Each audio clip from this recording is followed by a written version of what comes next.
அனைவருக்கும் வணக்கம். துலாம் ராசிக்காரர்கள் உலகின் எந்த மூலையில் இருந்தாலும் அக்டோபர் 1ஆம் தேதி முதல் இவை நடந்தே தீரும் என்று சொல்லக்கூடிய வகையில் எந்தெந்த நிகழ்வுகள் அமைந்துள்ளன என்பதை ஆராய்ந்து பார்க்கும்போது அக்டோபர் மாதத்தில் நவ கிரகங்கள் என்று சொல்லக்கூடிய 9 கிரக நிலைகளில் 6 கிரக நிலைகளில் மாற்றத்தை சந்திக்கக்கூடிய ஒரு மாதமாக இந்த அக்டோபர் மாதம் அமைகிறது. எனவேதான் அற்புதமான மாற்றங்களுக்கு அடித்தளமிடக்கூடிய வகையில் துலாம் ராசிக்காரர்களுக்கு இந்த அக்டோபர் மாதம் அமைவதற்கான முதன்மையான சூழலை உருவாக்கி கொடுக்கிறது. அதிலும் குறிப்பாக பல பொன்னான வாய்ப்புகளை இந்த தருணத்தில் நல்கக்கூடிய வகையில் மிக சிறப்பான மாறுதல்களை ஏற்படுத்தி கொடுக்க போகிறதுங்க. ஏனென்றால் ராசியின் அதிபதியான சுக்கிரன் ஜென்ம ராசியில் ஆட்சி பலம் பெற்று முற்பகுதியிலும் பிற்பகுதியில் 2ஆம் இடமாகிய தனஸ்தானத்திற்குள் நுழைகிறாருங்க. சுக்கிரன் தனஸ்தானமாகிய 2ஆம் இடத்திற்கு, குடும்பஸ்தானத்திற்கு, வாக்குஸ்தானத்திற்கு வருவது பல்வேறு வகையில வளர்ச்சியையும் நன்மையும் நிறைவாக அள்ளி கொடுக்கக்கூடிய அற்புதமான சந்தர்ப்பம் நிறைந்த ஒரு தருணமாக அமைய போகிறது என்பதை திட்டவட்டமாக உறுதிப்படுத்துகிறாருங்க. சுக்கிரன்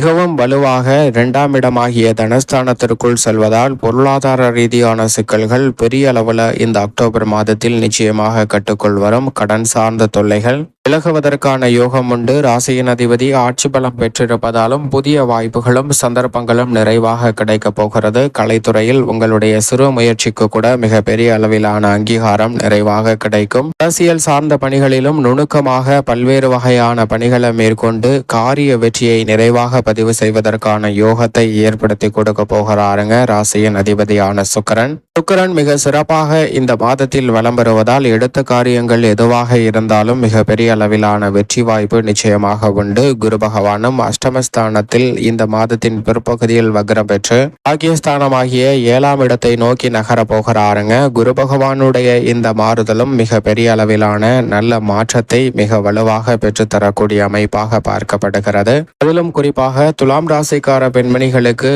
இந்த மாதம் மிக பெரிய அளவில் யோகத்தை ஏற்படுத்தி கொடுக்கக்கூடிய மாதமாக பார்க்கப்படுகிறது. துலாம் ராசிக்கார பெண்மணிகள் நினைக்கக்கூடிய காரியங்கள் அனைத்தும் கனகச்சிதமாகவும் துல்லியமாகவும் செய்து முடிப்பதற்கான அற்புதமான யோகம் இந்த தருணத்தில் மிகவும் வலுவாக கிடைக்க போகிறது.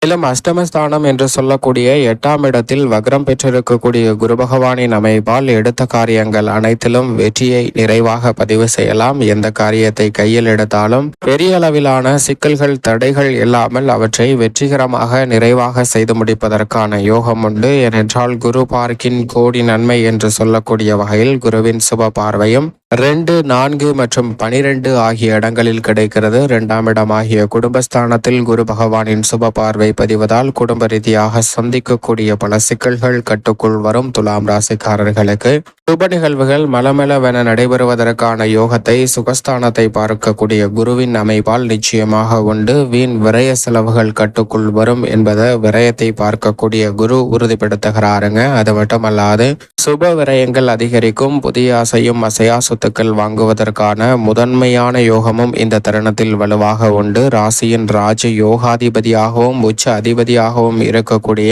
சனி பகவான் மிக வலுவாக ஆட்சி பலம் பெற்று வக்ரம் பெற்றிருக்கிறாருங்க. நவம்பர் 4 முதல் வக்ர நிவர்த்தி பெற போகிறார். இந்த மாதத்தில் முழுவதுமே வக்ரத்தில் சஞ்சரித்தாலும் வக்ரம் நிறைவை நோக்கி நகர்ந்து கொண்டிருப்பதால் ராசியின் உச்ச அதிபதியான சனியின் அமைப்பால் நிறைவான நன்மையையும் முன்னேற்றத்தையும் சந்திப்பதற்கான முதன்மையான யோகம் இந்த தருணத்தில் வலுவாக கிடைக்க போகிறது. திட்டமிட்டதை விட பல காரிய தடைகள் விலகி வெற்றி வாய்ப்பை நிறைவாக பதிவு செய்வதற்கான யோகம் இந்த தருணத்தில் வலுவாக கிடைக்கிறது. எதிர்பாராத வகையில் புதிய வாய்ப்புகள் நிறைவாக அமையும். உத்தியோக ரீதியாக இருக்கக்கூடிய பெருவாரியான சிக்கல்கள் தடைகள் இந்த தருணத்தில் விலகும். தொழில்துறை ரீதியாக புதிய வாய்ப்புகளை நிறைவாக சந்திப்பதற்கான யோகமும் இந்த தருணத்தில் துலாம் ராசிக்காரர்களை தேடி வருகிறது என்பதை சனி உறுதிப்படுத்துகிறார். அரசியல் சார்ந்த பணிகளும் மிக சிறப்பாக அமையும். அதோடு மட்டுமல்லாது தொழில்துறை, வியாபாரத்துறை, உத்தியோக ரீதியான பணிகளில் எதிர்பார்க்கக்கூடிய அரசாங்க சலுகைகளும் இந்த தருணத்தில் நிறைவாக கிடைப்பதற்கான யோகம் உண்டு. திட்டமிட்டதை விட மிக சிறப்பான வளர்ச்சியை இந்த அக்டோபர் மாதத்தில் நிச்சயமாக உலகின் எந்த மூலையில் இருந்தாலும் துலாம் ராசிக்காரர்கள் பெறுவதற்கான யோகத்தை குரு, சனி மற்றும் ராசியின் அதிபதியான சுக்கிரன் பெருவாரியாக அள்ளி கொடுக்கக்கூடிய ஒரு சிறந்த தருணமாக அமைகிறது.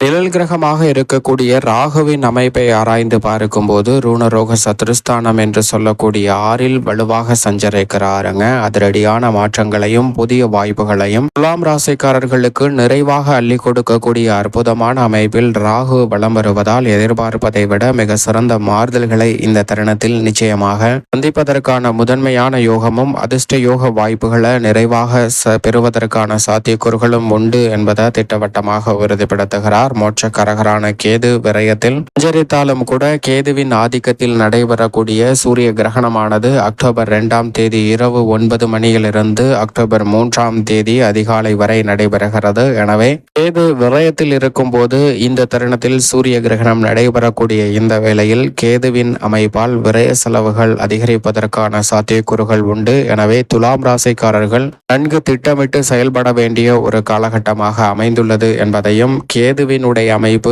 தெளிவாக உறுதிப்படுத்துகிறது. ஆனால் அதற்கு பிறகு அமாவாசை தினத்திற்கு பிறகு மிக வலுவாக சந்திரன் வளர்பிறை சந்திரனாக வலம் வர போகிறாருங்க. 2ஆம் தேதியிலிருந்து வளர்பிறை சந்திரனாக மாறக்கூடிய சந்திரனின் அமைப்பு எந்த காரியத்தை கையில் எடுத்தாலும் வெற்றி வாய்ப்பு நிறைந்தவையாக மாற்றி கொடுக்கிறது. நுணுக்கமாக பல பணிகளை சிறப்பாக செய்து முடிப்பதற்கான அதிர்ஷ்ட யோகங்களை அள்ளி கொடுக்கிறது. எனவே இந்த வேளையில் நீங்கள் நினைப்பதை விட நல்ல மாறுதல்களை சந்திரனின் அமைப்பால் நிறைவாக பெறுவதற்கான யோகம் நிச்சயமாக துலாம் ராசிக்காரர்களுக்கு உண்டு. அது மட்டுமல்லாது முதன்மை கிரகமும் உஷ்ண கிரகமுமாக இருக்கக்கூடிய சூரியன் விரயத்தில் முற்பகுதியிலும் பிறப்பகுதியில் ஜென்மத்தில் வந்து நீச்சம் அடைகிறாருங்க. சூரியன் ஜென்ம ராசிக்குள் வருவது சாதகமற்ற ஒரு அமைப்பாக பார்க்கப்படுகிறது. இருந்தாலும் அங்கு வலுவிழந்து நீச்சம் பெறுவதால் ஜென்ம ராசியில் ஏற்படக்கூடிய பாதிப்புகளை நிச்சயமாக கட்டுக்குள் வைத்திருப்பாருங்க. சுக்கிரனின் ஆட்சி பலம் இழந்து தனஸ்தானத்தை வலுப்படுத்தும் போது சூரியன் ஜென்மராசிக்குள் நுழைந்து நீச்சம் பெறுவதால் உடல்நல ஆரோக்கியத்தில் மற்றும் கூடுதல் கவனம் அதீதமாக தேவை.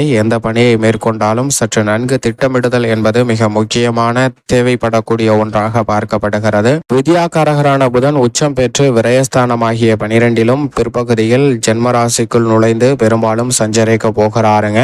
ராசிக்கு சகாயமானவராக இருக்கக்கூடிய புதன் ஜென்மராசிக்குள் வருவது பெரிய அளவிலான சிரமத்தை ஏற்படுத்தாது. எனவே கல்வியில் நல்ல முன்னேற்றம் உண்டு. சில சிக்கலான பணிகளை கூட நுணுக்கமாக திறன்பட சிந்தித்து அறிவாற்றலை பயன்படுத்தி மேற்கொள்வதற்கான வாய்ப்புகள் உண்டு. இப்படி நவகிரகங்களால் ஏற்படக்கூடிய மாறுதல்கள் பல்வேறு வகையான சிக்கல்கள் நீங்கி இந்த அக்டோபர் மாதத்தில் நிறைவான முன்னேற்ற வாய்ப்புகளை உலகின் எந்த மூலையில் இருந்தாலும் நிச்சயமாக பெற முடியும். அதோடு மட்டுமல்லாது இந்த அக்டோபர் மாதத்தில் 2ஆம் தேதி அன்று மிக முக்கியமான அமாவாசை நிகழ்வானது குறிப்பாக மகாலய அமாவாசையானது நடைபெறுகிறது. அன்றைய தினத்தில் முன்னோர் வழிபாட்டை சரியான முறையில் மேற்கொள்ளுங்கள். அப்படி மேற்கொள்வதால் நிறைந்த நன்மையும் முன்னேற்றமும் தங்களுடைய வாழ்வில் கிடைக்கும். மேலும் குலதெய்வ வழிபாட்டையும் மேற்கொள்ளுங்கள். அதோடு மட்டுமல்லாது அமாவாசை தினத்திற்கு பிறகு 2ஆம் தேதியிலிருந்து நவராத்திரி வழிபாடானது மேற்கொள்ளப்படுகிறது. ஒவ்வொரு நாளிலும் ஒவ்வொரு விதமான பலன்களை இந்த வழிபாட்டை மேற்கொள்வதால் நிறைவாக பெறுவதற்கான யோகம் நிச்சயமாக துலாம் ராசிக்காரர்களுக்கு உண்டு. எனவே